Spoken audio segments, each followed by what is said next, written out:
विद्यार्थी मित्रांनो, study maths by Mrs Pranoti Bhavsar या चॅनलवर आपलं स्वागत आहे। इयत्ता 8वी ते 10वी मराठी आणि सेमी इंग्लिशच्या माध्यमासाठी गणित विषयाच्या ज्या सर्व व्हिडिओज आहेत, आतापर्यंत जेवढे प्रकरण झाले त्या सर्व व्हिडिओज बघण्यासाठी तुम्हाला हे चॅनल सबस्क्राइब करावं लागेल। बेल आयकॉनवर जर क्लिक केलात तर रोजच्या नोटिफिकेशन्स मिळतील, म्हणजे तुम्ही रोज रेग्युलर व्हिडिओ पाहू शकाल। तर आज आपण मॅथ्स 2 यामधील 3rd चॅप्टर सर्कल वर्तुळ हे पाहत आहोत। या प्रकरणातील या अगोदरच्या भागामध्ये आपण property of chords first property पाहिली।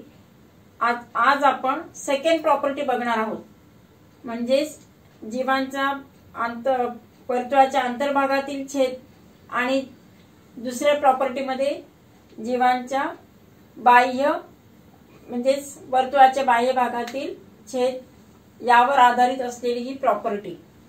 हे दोन गुणधर्म जे आहेत त्यापैकी आज दुसरा म्हणजे सेकंड प्रॉपर्टी आपण पाहणार आहोत। या प्रॉपर्टीवर आधारित उदाहरण पण बघूया। सुरुवातीला आपण स्टेटमेंट कोणतं द्यायचं ते बघू, कोण काय प्रॉपर्टी नेमकं आहे काय।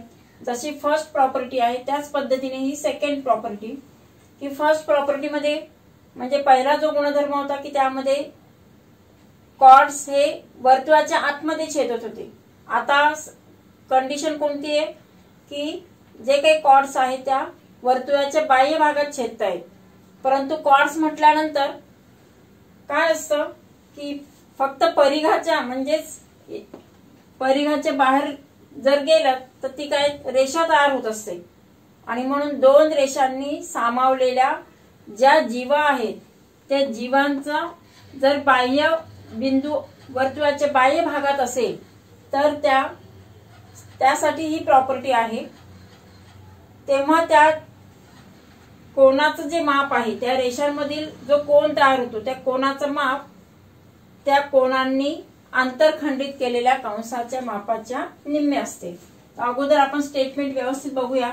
काय म्हटले पहा, if two lines containing chords of a circle, if two lines containing chords of a circle. Lines म्हटले, कॉर्ड्स म्हटलं की काय झालं इथपर्यंत ए बी ही एक कॉर्ड आहे, सी डी ही सेकंड कॉर्ड आहे, परंतु लाइन्स कंटेनिंग द कॉर्ड वर्तुळाच्या बाह्य भागात गेलं तर काय झालं ती लाईन तयार होणार, परंतु जोपर्यंत वर्तुळावर आहे तोपर्यंत काय असते ती जीवा असते म्हणजे कॉर्ड असते। तर chords containing the lines which are intersected outside the circle. काय म्हटलं, chords of a circle intersect each other outside the circle. वर्तुळाच्या बाह्य भागात जेव्हा आउटसाइड द सर्कल त्या ज्या कॉर्ड्स आहेत त्या जेव्हा बाह्य किंवा बाहेरील बिंदूमध्ये जेव्हा छेदले जात असतात तेव्हा the measure of angle between them is half. Major of angle between them त्यामधील जो अँगल असतो त्या अँगलचं जे मेजर आहे, the measure of angle between them he first cord आणि ही सेकंड कॉर्ड यांनी तयार झालेला हा काय बाहेरचा angle, the measure of this angle is कसा असणार तो, तर हाफ ऑफ द डिफरन्स। याच्यामध्ये बघा सगळ्यात महत्वाचा वर्ड काय, difference. Difference in measures of the arcs intercepted by the angle. जे आर्क्स इंटरसेप्टेड झालेले आहेत, दोन आर्क्स इंटरसेप्ट झाले, इथला एक मोठा आणि हा एक लहान, both the arcs are intercepted आणि त्यांचं difference in the measures of the both the arcs, त्या दोघांच्या फरक किंवा डिफरन्सच्या हाफ त्या अँगलचं मेजर असतं। हे झालं फक्त तुमचं स्टेटमेंट।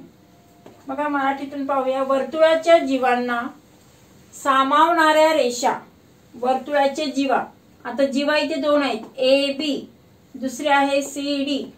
या जीवांना सामावणारी ही रेषा आहे सी डी आणि पहिल्या जीवेला सामावणारी रेषा आहे ए ई।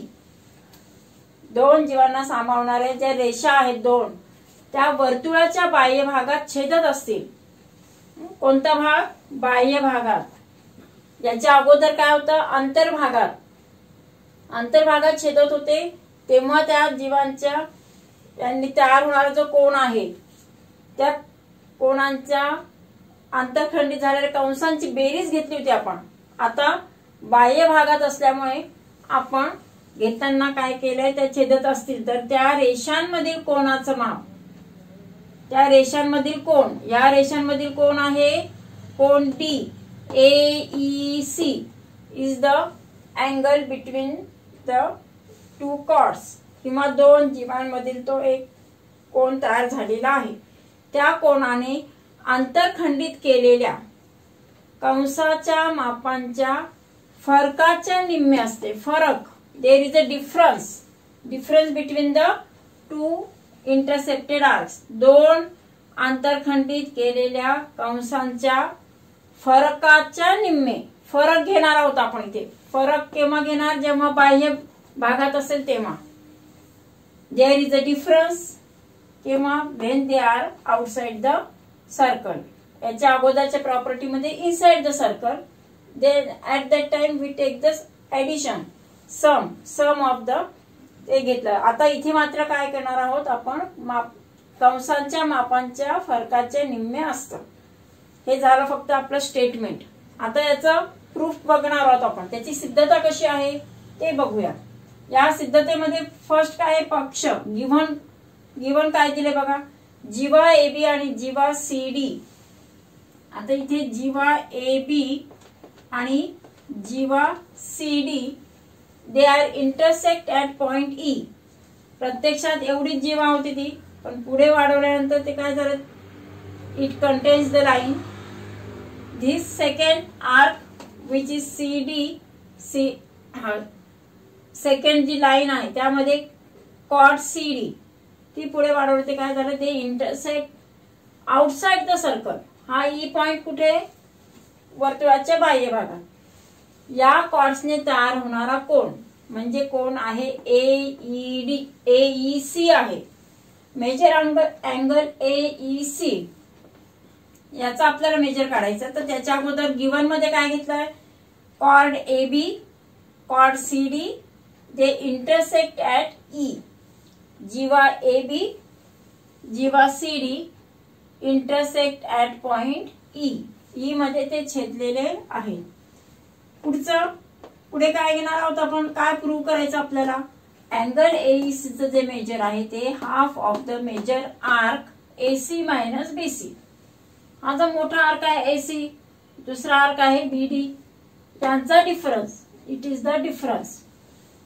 हे आपल्याला प्रूव्ह करायचंय. दिस इज द प्रॉपर्टी.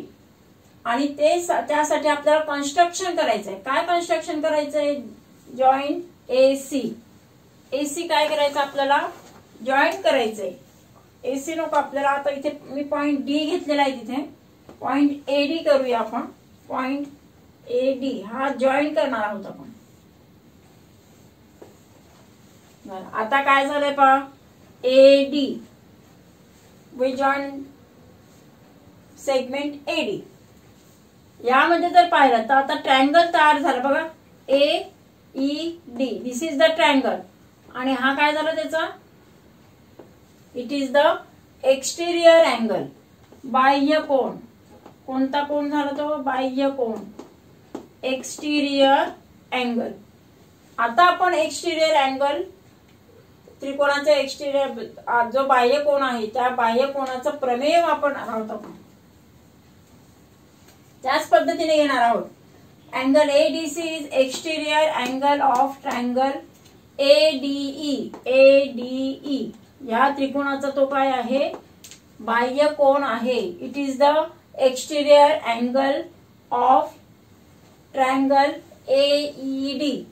जेव्हा तो त्याचा बाह्य कोण आहे तर त्या बाह्य कोणाचं माप म्हणजेच त्याच्या दूरस्थ आंतरकोणांच्या बेरजे एवढं असतं. आता आपण इथे घेताना हा घेणार आहोत बघा.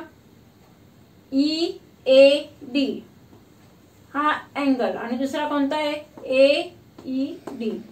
ह्या दोन्ही अँगल्सची बेरीज म्हणजेच त्रिकोणाचा तो बाह्य कोण होतो. बाह्य कोणाचं माप हे दूरस्थ आंतरकोनांच्या बेरजे एवढं असतं. हा ई अँगल आणि A plus E we get the angle ADC which is the exterior angle of the triangle AED. या ट्रायंगलचा तो काय आहे, एक्सटिरियर अँगल आहे, बाह्य कोन आहे आणि त्याचं मेजर म्हणजेच दूरस्थ आंतरकोनांची बेरीज किंवा remote addition of remote interior angles. म्हणून आपण घेतला angle ADC is exterior angle of ADE. Therefore major angle ADC is equal to AED plus EAD.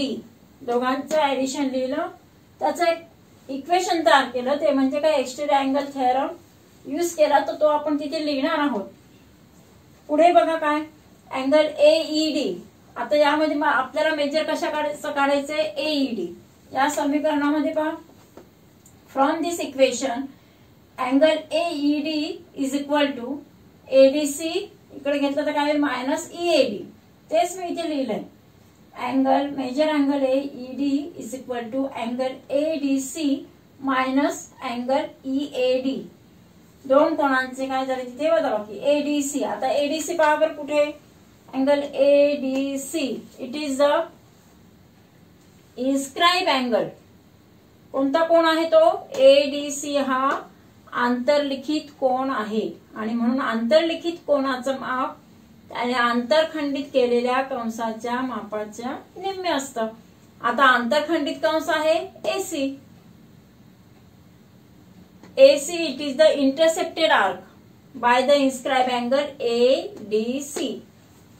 कोणता अँगल थेरम वापरणार आपण इथे इन्स्क्राइब अँगल थेरम किंवा थोडक्यात म्हणजे इन्स्क्राइब अँगल थेरम.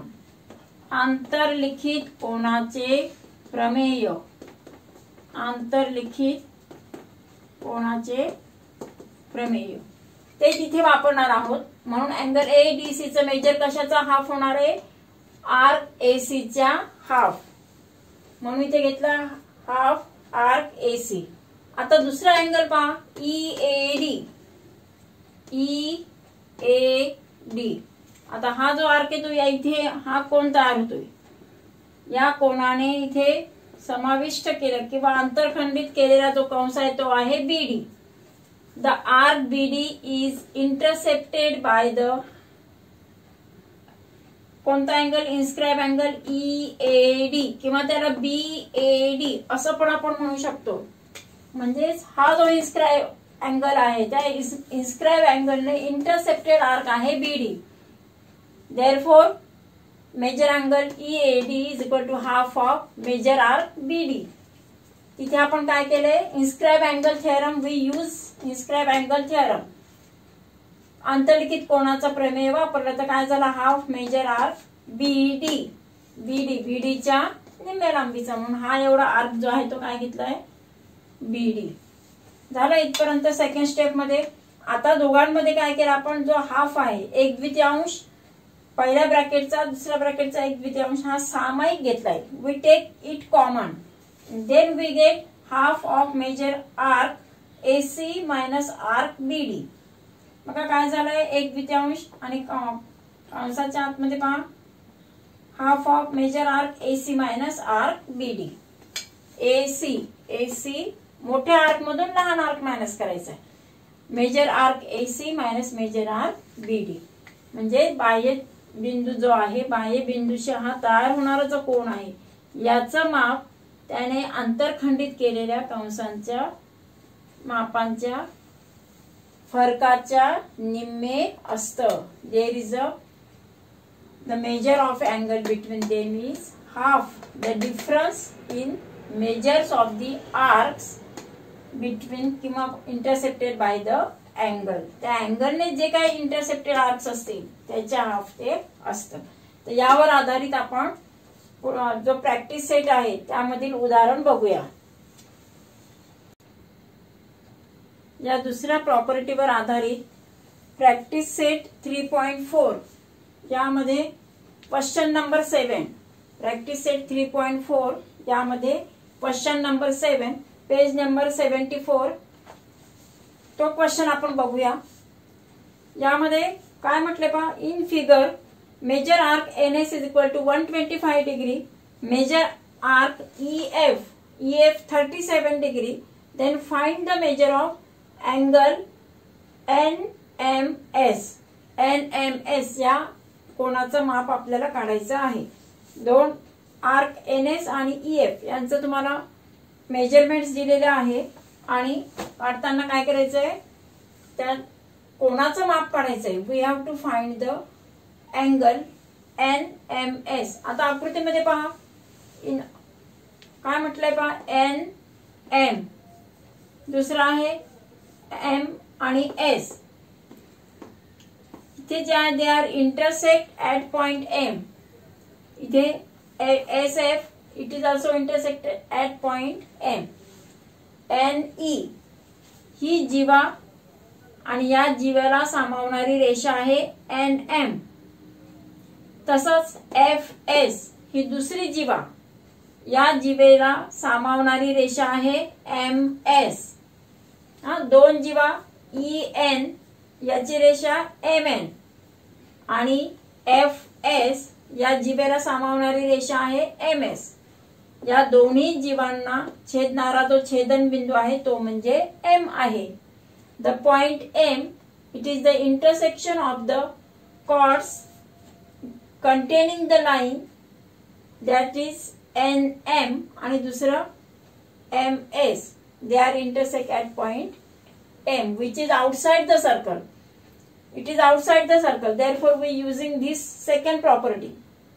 कि वर्तुळाच्या जीवांना सामावणाऱ्या रेषा वर्तुळाच्या बाह्य भागात छेदत असतील तर त्या रेषांमधील कोण, या रेषांमधील कोण त्याचं माप जे आहे ते त्या कोणाने आंतरखंडित केलेल्या कंसांच्या मापांच्या फरकाच्या निम्मे आहे. आपल्याला फरक काढायचा आहे आणि तुम्हाला दोन्ही कंस दिले. कंस आहे NS 125, दुसरा कंस आहे EF तो आहे 37 आणि कोणता अँगल फाइंड करायचा आहे NMS. हा M या कोणाचा माप तुम्हाला शोधायचा आहे. आणि म्हणून ही जी प्रॉपर्टी आहे ती थोडक्यात लिहायची. प्रॉपर्टी ऑफ कॉर्ड्स किंवा सेकंड प्रॉपर्टी ऑफ कॉर्ड्स थोडक्यात लिहा. तिथे लिहिताना दोन ओळी अगोदर लिहिणं गरजेचं आहे. If two lines containing the chords of a circle intersect each other outside the circle, then the measure of angle between them is half of the difference in measures of the arcs intercepted by the angle. Intercepted by the angle. मग त्याच्यावर आधारित therefore by taking इथे question इथे थोडक्यात लिहिलाय मी. आता आपण त्याचं solution बघणार आहोत. अँगल NMS ने आंतरखंडित केलेल्या कंस आहे NS आणि EF. Angle NMS intercepted the arc NS and EF. हे दोन आर्क त्याने इंटरसेप्टेड केलेले आहेत. Therefore the measure of angle NMS is equal to half measure arc NS minus measure arc EF. NS हा मोठा आहे आणि EF हा लहान आहे. ग्रेटर मधून स्मॉलर आर्क जो आहे तो आपण मायनस करणार. NS minus EF. The measure of NS किती बघा, NS चं मेजर आहे 125 125 मायनस EF आहे 37 37. यांची जर हे जर केलं तर किती मिळालेत आपल्याला पहा. यांची वजाबाकी केली तर मिळाले 88 88 मिळतं आपल्याला. 88 भागिले 2 किती झाले 44. 42 किती मिळालं आपल्याला. Measure angle NMS is equal to 45 degree. अशाच पद्धतीने 2 किंवा 3 मार्कांसाठी या प्रॉपर्टीवर आधारित उदाहरणं येत असतात किंवा काही वेळेस त्या ऍक्टिव्हिटीच्या स्वरूपामध्ये पण तुम्हाला विचारू शकतात. हे जे प्रमेय आहे, हे जे छोटे करोलरीज असतात किंवा छोटे छोटे जे उपप्रमेय आहेत त्यांचे नेहमी ऍक्टिव्हिटीच्या फॉर्मॅटमध्येच विचारत असतात आणि जे एक्झाम्पल्स असतात ते 2 ते 3 मार्कांसाठी येऊ शकतात. तर या पुढच्या भागामध्ये आपण प्रॅक्टिस सेट 3.4 हे बघणार आहोत आणि त्यावर आधारित याचे काही जे उदाहरण असतील ते पण आपण बघूया. थँक्यू.